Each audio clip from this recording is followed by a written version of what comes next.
Jaipur premier league season 3-এর খেলা শুরু হলো আরবিবি স্কুল ময়দানে। এলাকার যুব সমাজকে মাঠমুখী করার লক্ষ্যে আয়োজন করা হয়েছে জয়পুর প্রিমিয়ার লিগের। গত 2 বছর সাফল্যের পর এবছর তৃতীয় বর্ষে জয়পুর প্রিমিয়ার লিগ ক্রিকেট খেলার সূচনা হলো জয়পুর আরবিবি হাই স্কুল মাঠে। জানা যায় এই খেলায় মোট 12টি দল অংশগ্রহণ করে। আইপিএল এর ধাঁচে এই ক্রিকেট টুর্নামেন্ট ঘিরে জয়পুরের দর্শক মহলে উন্মাদনা তুঙ্গে রয়েছে। জানা যায় 4 দিন ধরে এই খেলা চলবে।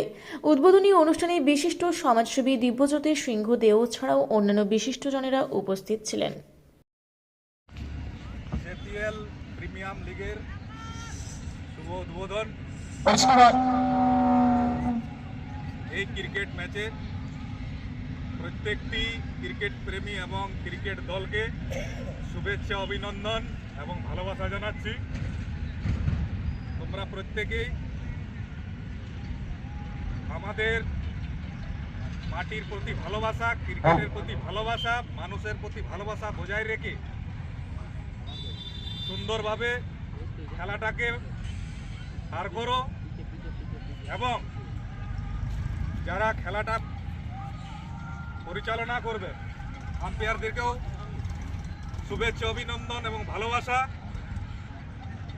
কারণ তারা যদি না থাকেন তাহলে এই ক্রিকেট ম্যাচ শুরু করাই অসম্ভব ব্যাপার হয়ে দাঁড়ায়। এবং সাথে সাথে যারা প্লেয়াররা আছো তাদের অক্লান্ত পরিশ্রম, তোমরা সারা বছর যেভাবে খেলাকে তৈরি করেছো, আজ জয়পুর প্রিমিয়াম লিগের এই ম্যাচে তোমাদের যে খাপ জোড়া পরিশ্রমের ফল আমরা ফাইনালের দিনে দেখতে পাবো। তাই প্রত্যেককে শুভেচ্ছা, অভিনন্দন জানিয়ে আমার এই ক্ষুদ্র বক্তব্য এখানে সমাপ্ত।